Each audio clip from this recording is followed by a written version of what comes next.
protests in London today. Everything from injured visitors to subway threats were all part of today's drill in preparation for the Olympics this summer. Britain's police, fire and ambulance services all testing their ability to deal with a terrorist attack. But for some, it was also reviving painful memories of the 2005 bomb attacks on London's transit system. The Minister for Crime and Security has said that the exercise was based on no specific threat. They just wanted to have the drill. Foster City boxer is just a few days away from the Olympic boxing trials.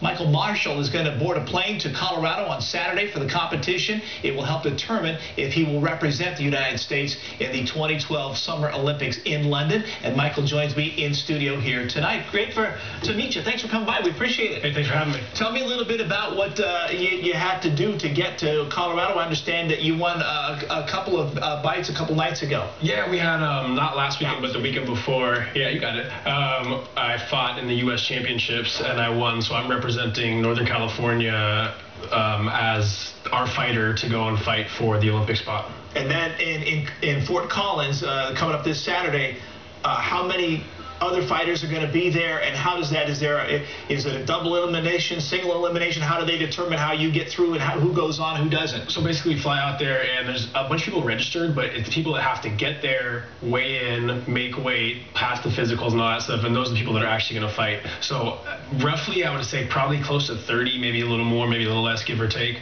And the way we do is, yeah, we get out there to fight for the Olympian. It's single elimination. If you lose, you're no longer the Olympian, but if you place in the top 3, first, second, or third. The second place is going to be the alternate for the Olympics, and there's a World Games in Brazil this year, so the third place would go and fight and represent America in the World Games, which would be pretty neat. So is the Fort Collins event this weekend, is that kind of the last thing? In other words, if you do well there, you're in? Or do you still maybe have a couple hurdles to go? If you win, you're the Olympian for my. If I win, I'm the Olympian for my weight class. Wow. Yeah, so it's big. So you're that close. How are you feeling? I feel good. You know, it's been working my butt off, training hard. At this point, it's just a matter of going out there and fighting. It's another fight. Tell us how you got started in all of this, the road to get to here. I started about 6 years ago with the Westside Boxing Club, and I've been a personal trainer for a while. I work at the Peninsula Jewish Community Center in Foster City, and I've always been into fitness, been doing martial arts since I was a kid, and just had a buddy who did pretty well. Kevin Barger, as an amateur boxer, fought in the Olympic trials, got 3rd place, and one of our other friends who boxed, Rich Haskins, brought us over to Westside Boxing Club. I met my coach, Patrick Reagan, and it was a beautiful relationship at first sight kind of deal. So have you been able to kind of size up the competition? Do you know what you're going to face when you get to Fort Collins? Does that help you prepare? It does to an extent. I know there's obviously footage of some of the guys fighting on the internet, and I know some of the guys from around, but for the most part, it's just kind of, you got to get there and do it. That's the difference between amateurs and pros, where pros can watch tapes of their opponents and all that stuff and work for one fight for a long time. This is, 5 fights to win it over the course of a week. So. Right. So that in and of itself, that many fights, to talk about the conditioning and preparation that you have to have for night after night. I mean, after about day 2, I would imagine that could be pretty tough. It's pretty grueling. I think that's going to play a big part, and that's where I think one of my major edges is the conditioning we've been doing. I've been working with Snack Nutrition.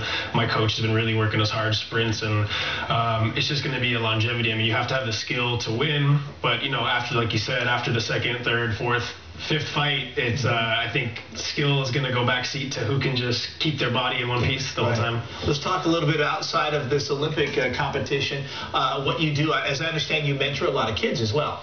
Yeah, I work, like I said, at the Peninsula Jewish Community Center, and I teach kids fitness classes there, and I work with them. And then also at my boxing gym, Westside Boxing Club, we have a youth program, and I just enjoy helping shape. Yeah, and I don't know how old the age span is there, but knowing what you've had to go through to get there, do you see any potentials? Definitely. The future of American boxing? There's always that potential, I think. At the JCC, what we do with the kids is they're younger, they're third through 5th grade. So with them, I don't think one should shape a child's sport choice. I mean, sure. I show them everything. We play basketball, which I've always been a big sports fan. About fitness and that kind of stuff. Yeah, we show them exercises and stuff, versus at the boxing gym, the kids there have chosen that as their sport. And with them, we got some real young talent coming up, and it's just a matter of you got to have the physical and the skill set, but I think so much of it is just right. Do you want it? Do you want to sacrifice your body for the glory? Absolutely. Michael, thank you so much for coming by. I appreciate it. Good luck to you this weekend. Thank you. Send us some stuff on the internet or something. Definitely, I'll keep you posted. Yeah, thanks a lot. Appreciate it. Right now, we do want to check in with Jeff Ranieri, taking a peek at our forecast. It has been fantastic. Does it hold? Yes, as we head into tomorrow, we'll still see these numbers well above average and plenty of widespread records